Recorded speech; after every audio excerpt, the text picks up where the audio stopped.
Deafrowe with Deafrowe Closed Caption, and I'm back again with another review.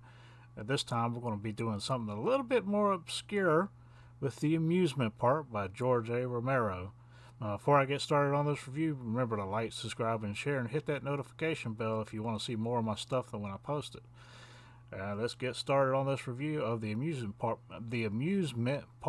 1975, George A. Romero, starring Lincoln Mazel.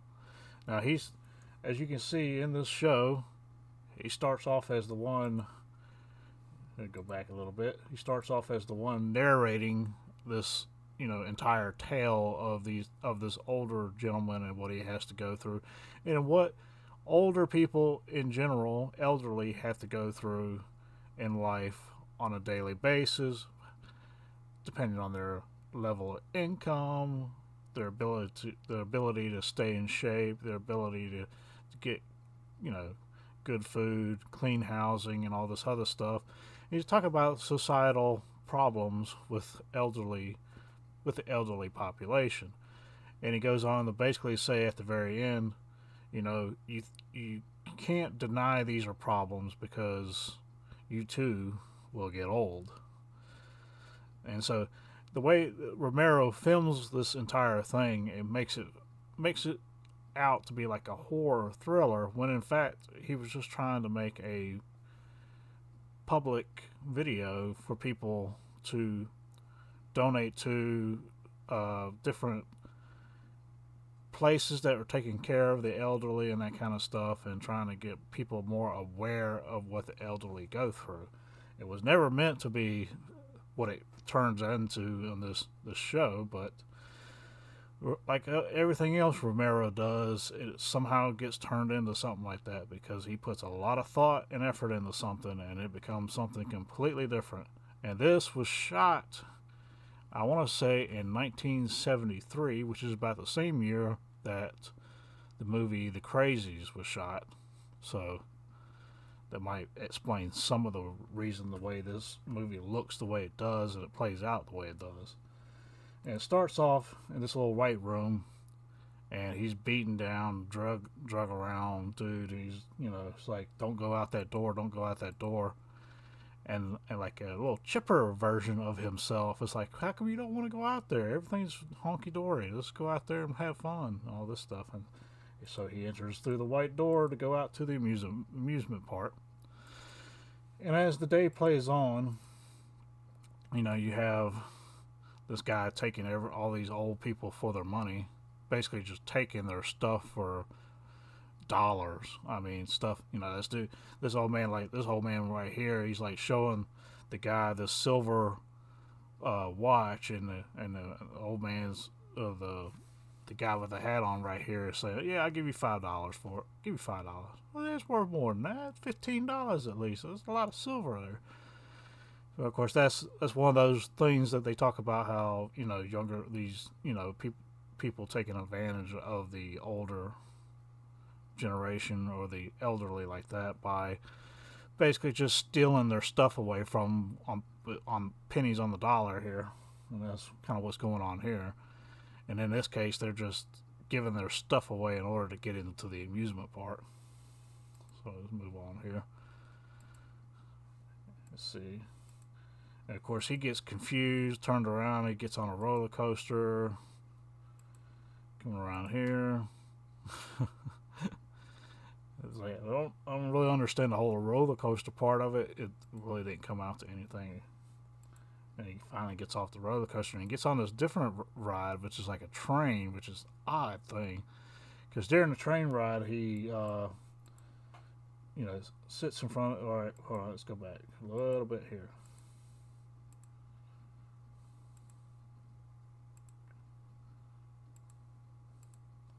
And basically, this other elderly gentleman is sitting behind him with his wife or whatever, right? And that as it getting on, you see this guy right here, directly behind him in the white shirt and the yellow hat. He gets on the train with him with his wife, and by the time they get to the end of it, right here, hold on, they basically just drag off a Yeah, like the guy's missing right there. So he gets off, but the guy is missing on the train. He's no longer there. And then they pull out this big old casket, and the old woman's just basically sitting on the casket waiting to be picked up.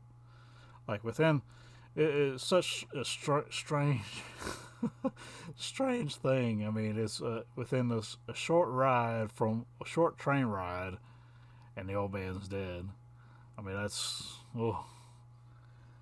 Romero for you though, doing some strange stuff here. And then, of course, he kind of has to move on. And then, of course, we get to this part, this whole thing with the driver's license. They won't let this old man drive because he can't see the letters on the board anymore, but they let his wife drive instead, so he has to be a passenger from now on. And so they get into these bumper cars, and then, of course, they're treating these bumper cars like they're real cars, and I think that's the premise of this whole amusement park is to set up these little incidences within a park to show you what happens in real life, and it's pretty good. I have to admit, it the way it's set up, it would drive anyone nuts.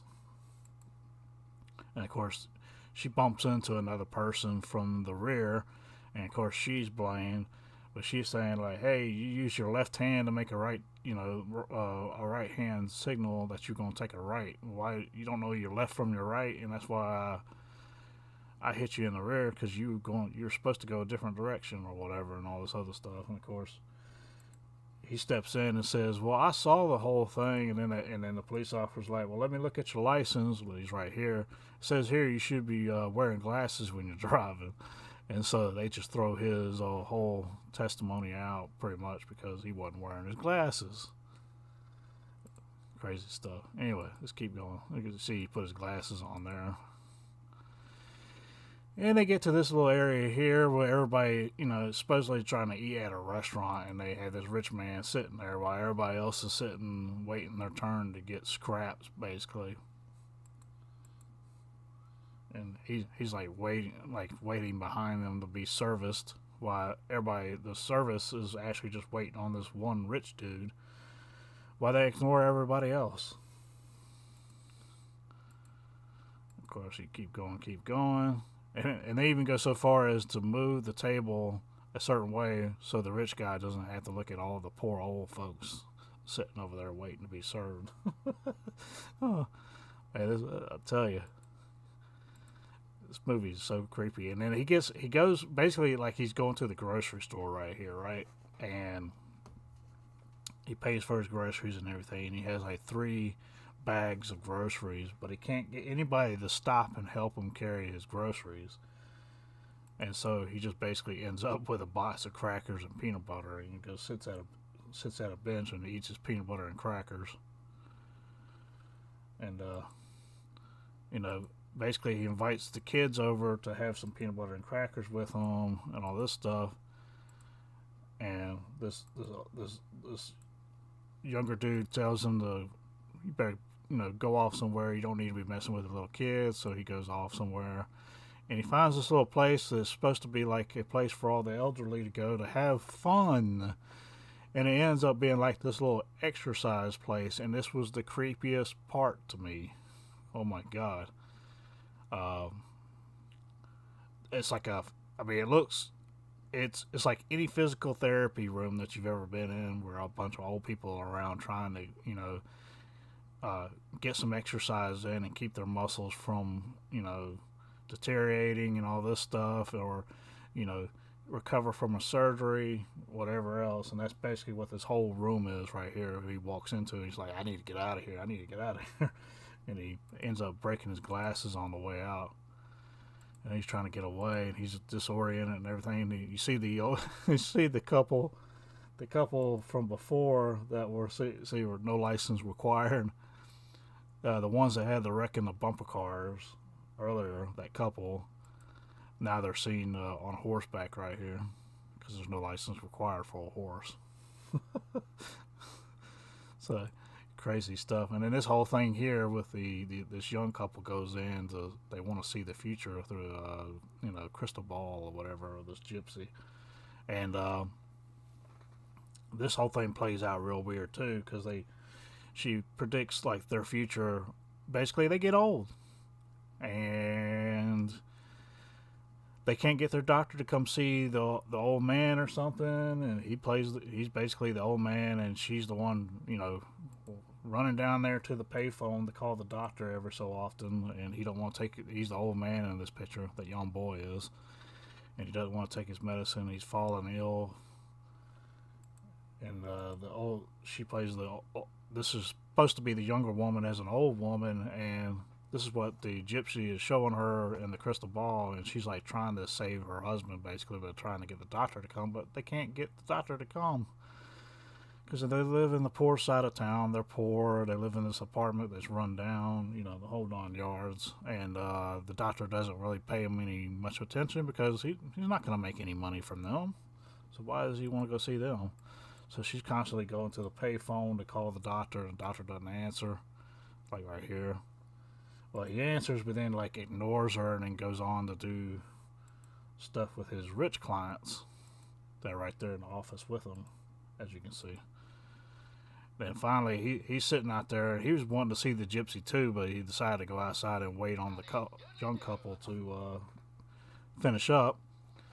And so he's sitting outside waiting, and then as they're sitting outside waiting, and this is continuing. And finally, the young couple, like, this whole ordeal, he dies, and the old young couple comes out, and he's like frustrated like crazy, and he gets mad and knocks him over the bench for some reason. I mean, he just wanted to take his frustration out on what he saw as his supposed future out on the old man that's sitting at the bench, and he throws him over the bench. He's like, what's going on? And then all of a sudden, everybody's gone. Like, what's going on now? He didn't get no warning, and all of a sudden these bikers come up and rob him of everything and beat the crap out of him for no reason whatsoever, because he's an easy target. Now everybody shows back up, and they're just kind of looking at him, not helping him, just kind of looking at him. Kind of like similar today when people don't want to help you, they'd rather get their phone out and start filming your ass instead of helping you. I mean, this is it right here. These people just basically looking at his ass, not even trying to help him up off the ground. Just the difference today would be just dudes getting the phone out and filming you while you're sitting on the ground instead of helping you. Just, not much has changed.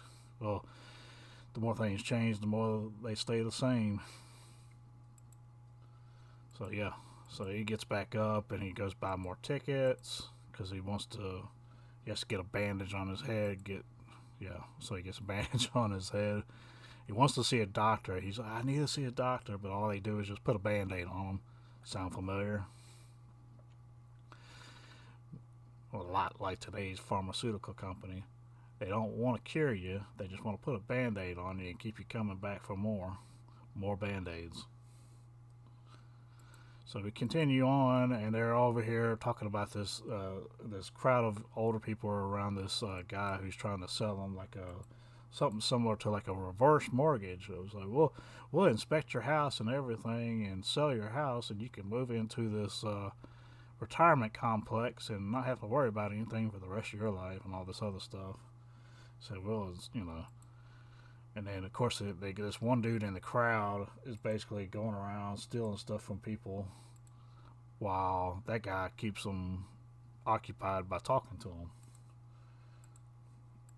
And it happens to him right here where this younger guy, the bald-headed dude, is coming out like, yeah, some of these old folks just need a friend, and I'm here to help as much as I can. And while he's looking away, he just picks his pocket right there. Basically distracting an older person and reaching into their back pocket and stealing them, robbing them blind. And of course he's like, oh crap, he stole something, and then he's gone.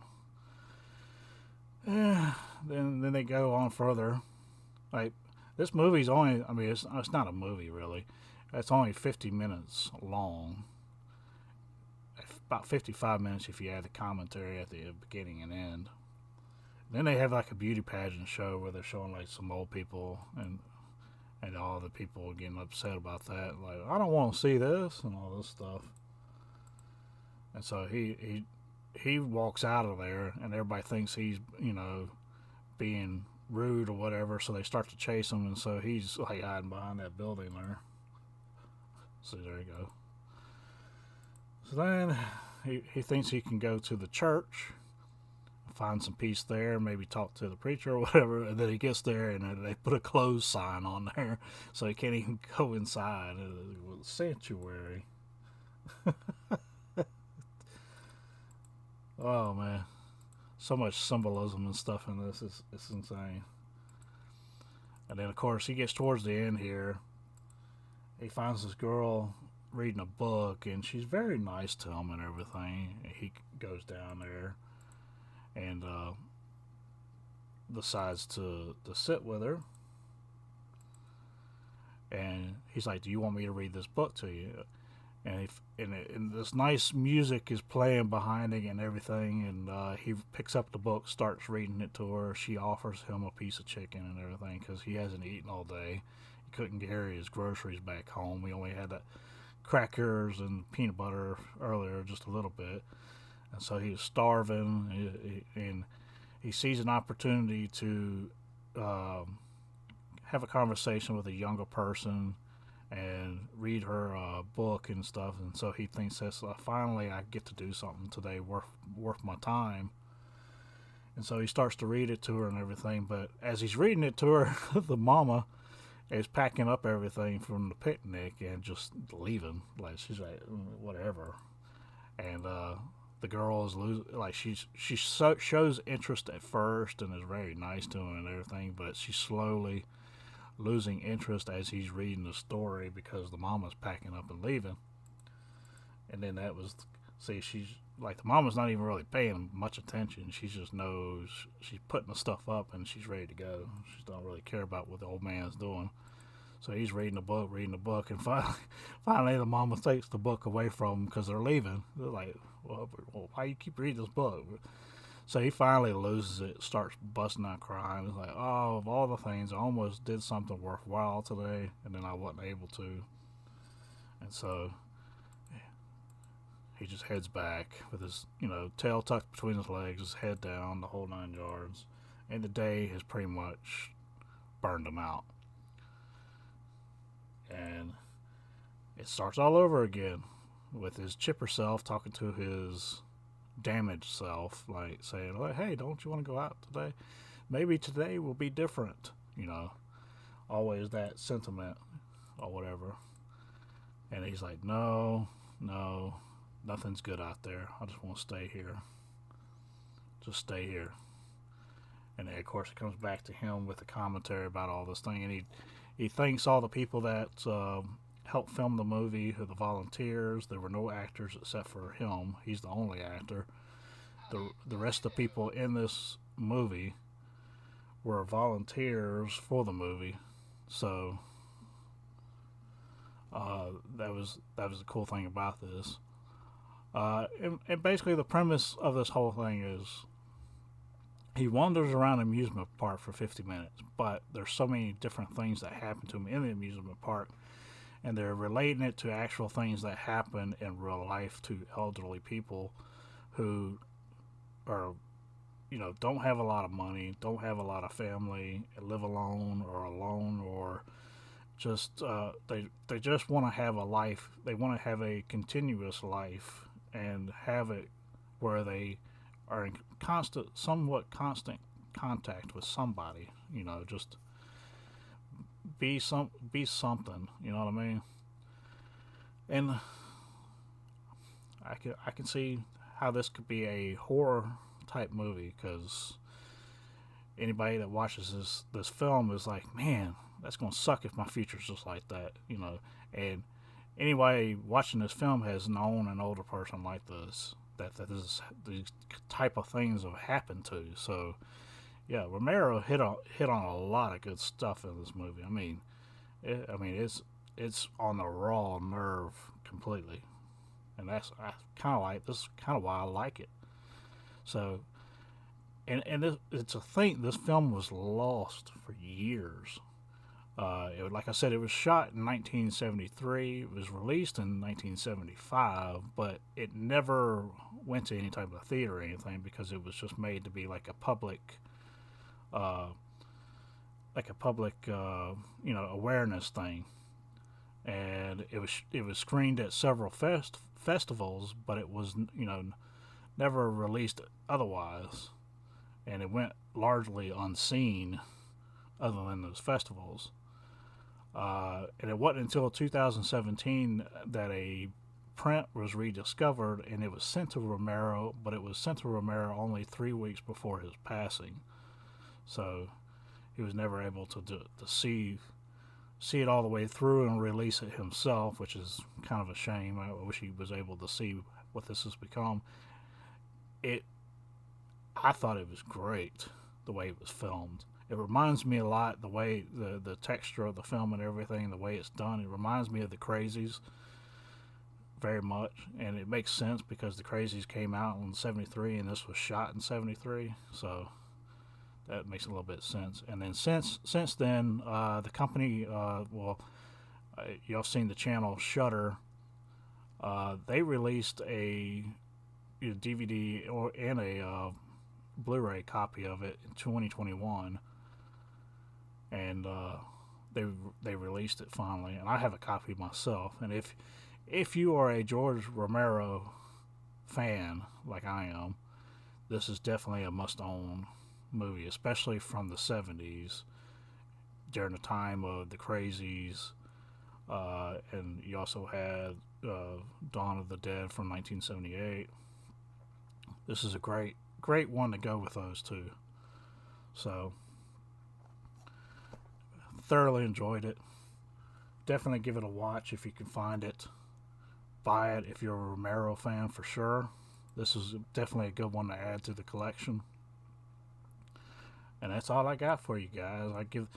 I'll give you my star rating in the description below, and I'll catch you out on the edge of another review. That's Deafrowe out.